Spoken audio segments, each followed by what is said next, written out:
ನಮಸ್ಕಾರ ಸ್ನೇಹಿತರೆ, ಇಂದು ನಿಮಗಾಗಿ ಜೀವನವನ್ನೇ ಬದಲಾಯಿಸುವ ಒಂದು ಚಿಕ್ಕ ಆದರೆ ಅದ್ಭುತ ಪ್ರೇರಣಾದಾಯಕ ಕಥೆಯನ್ನು ತಂದುಕೊಟ್ಟಿದ್ದೇನೆ. ಒಮ್ಮೆ ಒಂದು ಹುಡುಗ ತನ್ನ ಜೀವನದ ಸಮಸ್ಯೆಗಳಿಂದ ತುಂಬ ಬೇಸತ್ತಿದ್ದ. ಓದುವ ಒತ್ತಡ, ಮನೆಯ ಜವಾಬ್ದಾರಿಗಳು, ಹಣದ ಗಲಾಟೆಗಳು, ಅವನಿಗೆ ಎಲ್ಲವೂ ಗೊಂದಲವಾಗಿತ್ತು. ಒಂದು ದಿನ ಮನಸ್ಸಿಗೆ ಶಾಂತಿ ಸಿಗಲಿ ಎಂದು ಕಾಡಿನ ಕಡೆಗೆ ನಡೆಯುತ್ತಾ ಹೋಗುತ್ತಾನೆ. ಅಲ್ಲಿ ಗುಡ್ಡದ ಮೇಲೆ ಒಂದು ದೊಡ್ಡ ಕಲ್ಲಿನ ಮೇಲೆ ಕುಳಿತು ಧ್ಯಾನಿಸುತ್ತಿದ್ದ ಒಂದು ಜ್ಞಾನಿ ಸನ್ಯಾಸಿಯನ್ನು ನೋಡುತ್ತಾನೆ. ಹುಡುಗ ಅವರ ಹತ್ತಿರ ಹೋಗಿ ಹೇಳುತ್ತಾನೆ, ಸ್ವಾಮಿ, ನನ್ನ ಜೀವನ ತುಂಬ ಕಷ್ಟವಾಗಿದೆ. ಸಮಸ್ಯೆಗಳು ಅನ್ನು ನೋಡಿಕೊಳ್ಳಕ್ಕೆ ಆಗ್ತಿಲ್ಲ. ನಾನು ಏನು ಮಾಡಬೇಕು?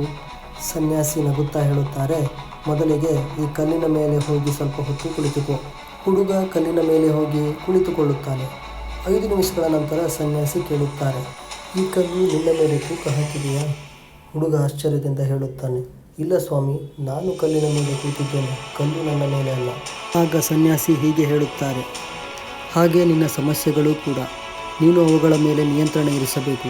ಸಮಸ್ಯೆ ನಿನ್ನ ಮೇಲೆ ಕುಳಿತುಕೊಳ್ಳಲು ಬಿಡಬೇಡ. ನೀನೇ ಅದರ ಮೇಲೆ ಕುಳಿತುಕೋ, ನೀನೇ ಅದನ್ನು ನಿಭಾಯಿಸು.